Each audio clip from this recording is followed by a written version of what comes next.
Addiction is often selfish on the surface, but people-pleasing at its core. Today, we're going to be talking about the duality of addiction. Just last week, I was doing a family consultation, and the guy I was talking to was telling me about how his wife was really struggling. And one of the questions I asked, tell me about your loved one as a person. Like, besides the addiction, if we took all that out and I just met them, what are they like, the real person? So this fella started telling me about his wife. He was saying, she's kind, she's loving, she's compassionate, she's hardworking.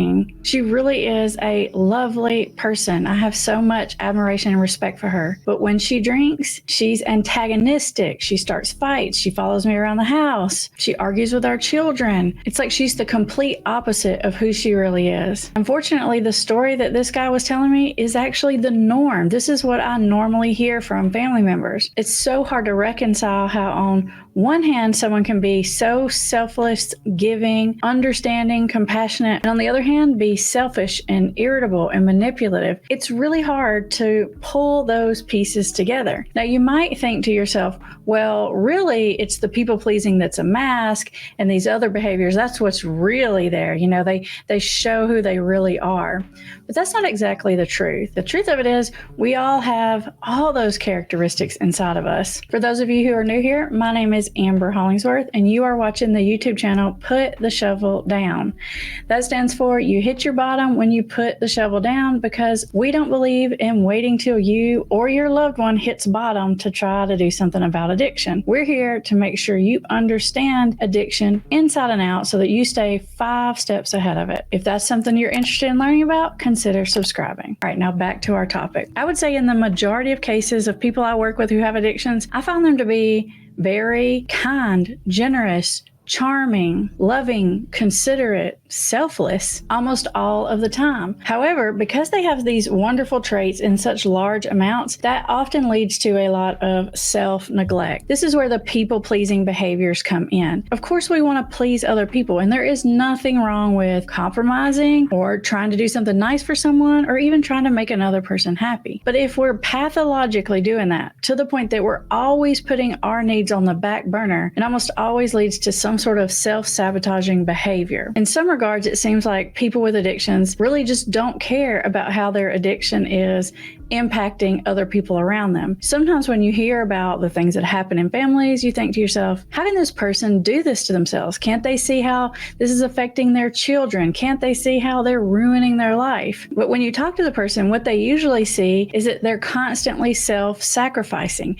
And they usually feel kind of resentful that the thing they have that's their addiction, they see that as the one thing that they have for themselves. And then they feel resentful for people trying to take that one thing away from them, because they usually feel like they give up everything for the other people, for their job, for their families, for their kids. They're constantly self-sacrificing, and they're usually not getting their needs met very productively. So they turn to some kind of addictive behavior. It kind of helps them to continue this pattern of suppressing their own needs so that they can meet the needs of other people. And as you can imagine, this whole scenario backfires on people. It leads you to a point of resentment, of self-soothing, and oftentimes when in your heart, all you want to do is be helpful, kind, generous, and loving, you ultimately end up undoing all of those wonderful things you're doing for the people around you because of your addiction. It can be easy to fall into the trap of saying, look, I'm not hurting anybody but myself. This is my one thing for me. You're doing it to be able to continue to do for other people. Like if you're addicted to a stimulant or if you're addicted to an opioid, that is frequently the case.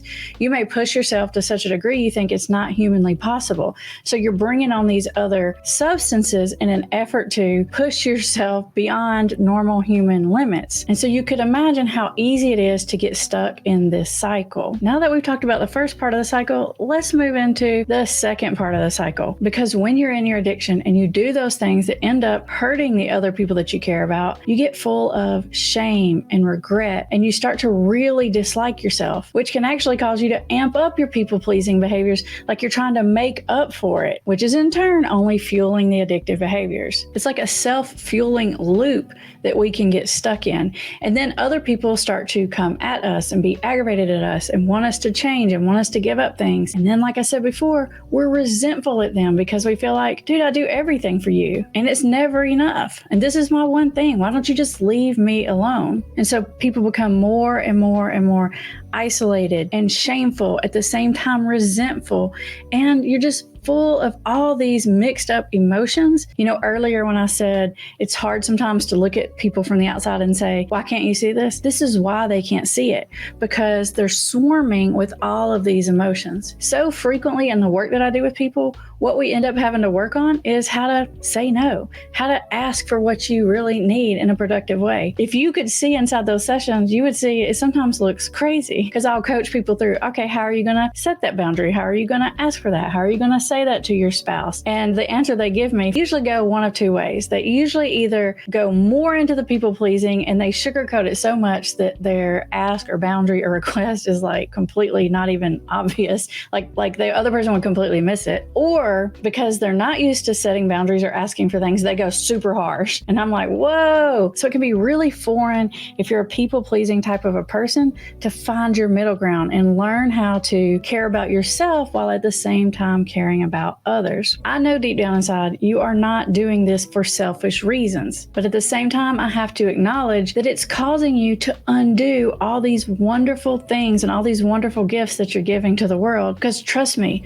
one night of drunken lashing out and saying a bunch of really nasty things is going to override the last 10 nice things you did, because that's what other people are going to remember about you. And I know that that's not what you want. I know that's the opposite of what you really want. When I talk to people who are caught in this cycle, and especially if the issue is drinking, it's even more common that they say, well, when I'm drinking or when I messed up, sometimes I just say the truth.